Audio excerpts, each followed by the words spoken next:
اور اس میں لکھا تھا، ذرا توجہ سے سننا، ایمان تازہ ہو جائے گا۔ میں بتانا چاہتا ہوں میرا نبی کتنی شان والا ہے۔ اس نے اپنی حبیب یمنی کو خط لکھا۔ حبیب یمنی ابو جہل کے بزنس پارٹنر بھی تھے اور اس کے ہم سبق ساتھی بھی تھے، بچپن کے دوست بھی تھے اس کے۔ اس نے خط لکھا کہ تم حکیم بھی ہو اور بڑے عقل مند بھی ہو، لیکن آؤ ایک بات ہے تم سے کرنی ہے، جیسی میرا خط تمہیں ملے فوراً چلے آنا مکے میں۔ یہ خط حبیب یمنی تک پہنچا، جیسی خط ان کے پاس پہنچا انہوں نے فوراً سفر شروع کیا، مکے کی سرحد پر آئے۔ ابھی مکے میں داخل نہیں ہوئے ہیں کہ ابو جہل پہلے ہی باہر کھڑا ہو گیا تھا اور ہاتھ میں روئی لے کے کھڑا تھا۔ حبیب یمنی کو آتے دیکھا، اتارا نیچے کا، نیچے اتر، نیچے اترے حبیب یمنی کا اب کیا کہنا ہے؟ کہا پہلے یہ روئی لو اپنے کانوں میں لگا لو۔ کہا کس لیے؟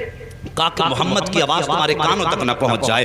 کہا اس سے کیا ہو جائے گا؟ کہا تم نہیں جانتے ہو، اس کی آواز جن کے کانوں تک پہنچ جاتی ہے پھر وہ انہی کی بولی بولنے لگ جاتا ہے، انہی کی بولی بولنے لگ جاتا ہے۔ حبیب یمنی نے کہا چل ٹھیک ہے یار، بتا پھر تو نے بلایا کس لیے ہے؟ کہا یار تجھ سے سچ بتاؤں؟ کہا ہاں۔ کہا رشتے میں بھتیجا لگتا ہے لیکن باتیں بڑی عجیب کرتا ہے۔ کہا کیا؟ کہ ہمارے خداؤں کو برا کہتا ہے، کہتا یہ پتھر کے خدا ہیں، یہ کچھ نہیں دے سکتے۔ وہ کہتا کہ ایک خدا ہے اور سب کو مرنا ہے، مرنے کے بعد اپنے اپنے زندگی کے اعمال کا حساب بھی دینا ہے۔ کہا یار ذرا سچ بتا کیا بندہ مر کے پھر سے زندہ ہو سکتا ہے؟ حبیب یمنی چونکہ پڑھے لکھے انسان تھے، کہنے لگے یار باتیں تو وہ سچی کرتا ہے، جس نے جب کچھ نہ تھے تب پیدا کر دیا، تو اگر وہ مارنے کے بعد پیدا بڑا زندہ کر دے تو کون سی بڑی بات ہے؟ کہا یار ذرا ساتھ چل۔ ہاتھ پکڑا ابو جہل نے حبیب یمنی کا، اپنے نبی کی شان ملاحظہ کرو، اپنے گھر میں لایا۔ اب حبیب یمنی کہتے بلایا کس لیے ہے تو نے؟ کہا یار میں نے تجھے اس لیے بلایا ہے، ذرا اس کا علاج تو کر دے، تو حکیم ہے، نبض پکڑ کے دیکھ لے، اس کا علاج کرنا ہے۔ حبیب یمنی کہتے ہیں ٹھیک ہے بلاؤ، میں ہاتھ پکڑ کے دیکھوں گا۔ اب ذرا توجہ سے سننا،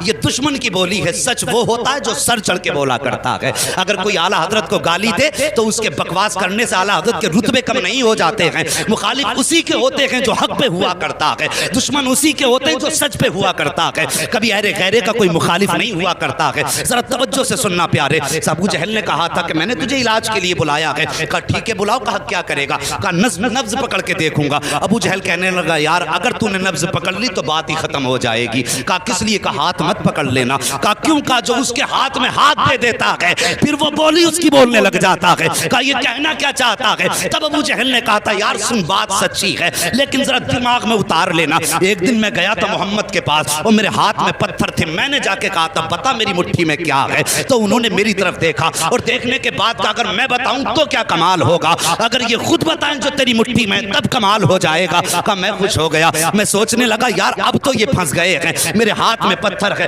اور پتھر بولا نہیں کرتے ہیں۔ کہا یہ سوچ کے میں نے کہا ٹھیک ہے انہی سے کہلوا دو۔ میرے نبی نے فرمایا کنکریو، اگر میرے نبی نے فرمایا جو تیری مٹھی میں ہے اگر میں بتاؤں گا تو کوئی کہے گا کسی نے بتا دیا ہوگا، آخر اس مٹھی میں رہنے والی چیز سے پوچھ کے ہم کون ہے۔ جیسی اس نے کہا بہت خوش ہوا، کان کے قریب مٹھی لگائی، جیسی کان کے قریب لگائی تو پتھر کہہ رہے تھے لا الہ الا اللہ محمد الرسول اللہ۔ ابو جہل کہنے لگا او یار یہ ہاتھ کا کمال ہے، ہاتھ مت پکڑ لینا، اگر اس کا ہاتھ پکڑ لو تو بات ہی ختم ہو جاتی ہے، ہاتھ یہاں پکڑتا ہے رب کی رحمت پہ جا کے چھوڑ دیتا۔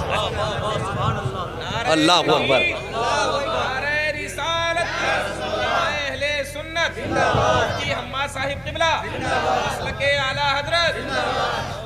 ہاں صاحب کہا کہ ہاتھ مت پکڑ لینا۔ کہا ٹھیک ہے پھر؟ کہا پھر اگر ہاتھ نہیں پکڑنا تو کم سے کم اس کی آنکھوں میں جھانک کے دیکھوں گا، آنکھوں کے ذریعے بھی بیماری کا پتہ چلتا ہے۔ یہ ڈاکٹر لوگ بیٹھے ہوئے ان سے پوچھئے آنکھوں کے ذریعے بیماری کا پتہ چلتا ہے، اور یہ علماء اکرام ہے بڑے بڑے علماء، ان سے پوچھئے کہ جادو اور آسیب کا پتہ بھی آنکھ سے چل جاتا ہے۔ تو کہنے لگے ٹھیک ہے پھر آنکھ میں جھانک کے دیکھوں گا۔ کہا اس کی آنکھوں میں آنکھیں مت ڈال دینا۔ کہا کس لیے؟ کہا اگر آنکھ سے آنکھ ٹکرا گئی تو کام ہی ختم ہو جاتا۔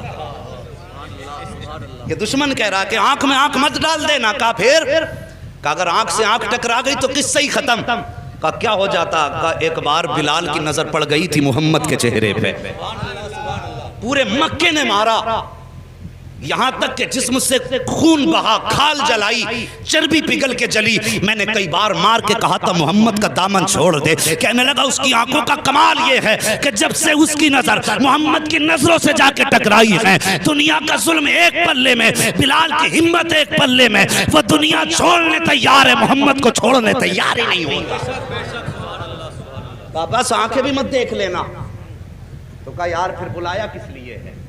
ہاتھ بھی نہیں پکڑنا ہے، آنکھ میں بھی نہیں دیکھنا ہے، بلایا کیوں ہے؟ کہا پھر ایسا کر خوشبو سے پتہ لگائیں گے۔ کہا تو پھر ٹھیک ہے، تو کام ہی نپٹا دے گا۔ کہا پھر؟ کہا خوشبو سے سونگ کے بتاؤں گا کیا ہے۔ کہنے لگا اس کی خوشبو کی سونگنے کی ضرورت کیا ہے؟ پورا مکہ گواہ ہے، جس گلی سے گزر جاتا ہے 8 دن تک گلیاں مہکتی رہتی ہیں۔ بولو یار ذرا سبحان اللہ۔ جی اگر تھک کے بھوکے بیٹھے ہیں تو میں قربان بھائی سے کہوں گا انہیں پہلے کھانا بانٹ لیں، اگر تھک کے نہیں بیٹھے تو محبت سے بولیں ذرا یا رسول اللہ۔ اللہ سلامت رکھے، اللہ آج کی گرمی تیرے محبوب کے ذکر کے لیے برداشت کی ہے، مالک قیامت میں محبوب کی زلفوں کا سایہ عطا فرما دینا۔ بس توجہ کرے، اگر تیرے میرے یار کی باتیں ہوں، اپنے محبوب کے تذکرے ہوں تو محبوب کا دل ٹھنڈا ہوتا ہے۔ ہم نے رب کے محبوب کا ذکر چھیڑا ہے، یقیناً خدا راضی ہو جائے گا۔ بس توجہ کریں۔ کہنے لگا خوشبو سونگنے کی ضرورت کیا ہے؟ جن گلی سے گزر جاتے ہیں 8 دن تک گلیاں مہکا کرتی ہیں۔ کہا کوئی ثبوت ہے؟ کہا ہاں۔ کہا کیا؟ کہا گزار کے دیکھ لو اور آنے بھی دو، قدم رکھنے سے پہلے خوشبو گھر میں آ جائے گی۔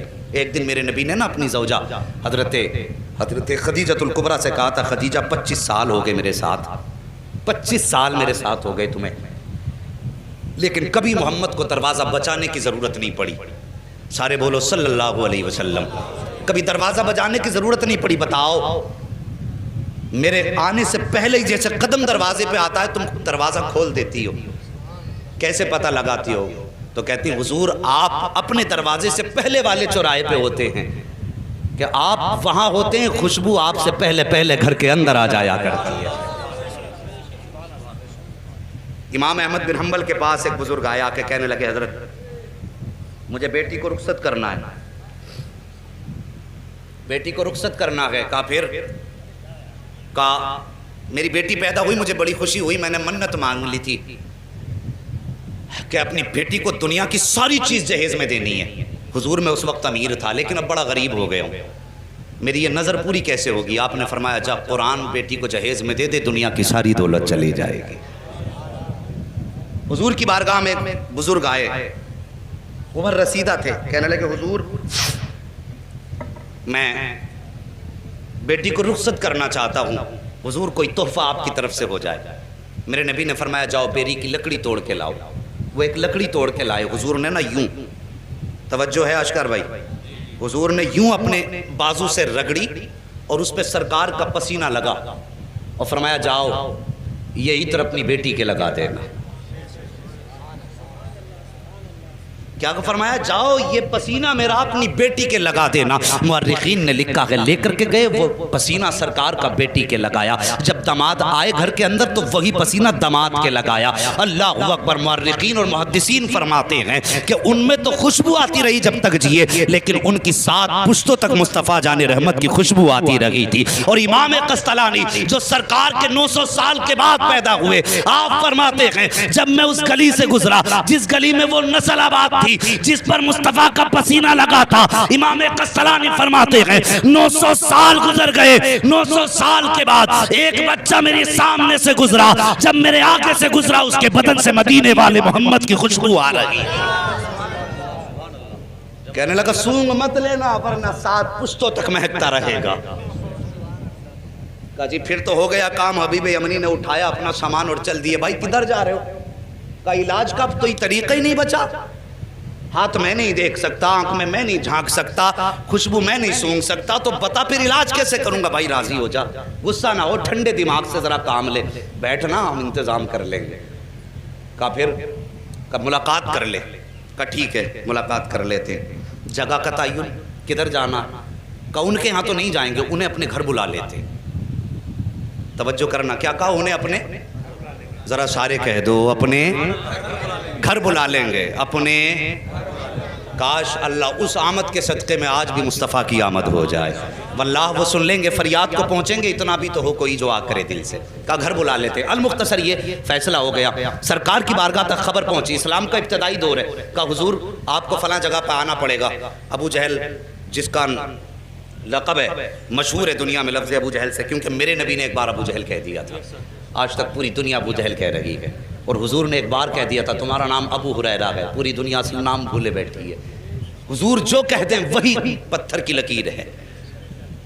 توجہ کیجئے۔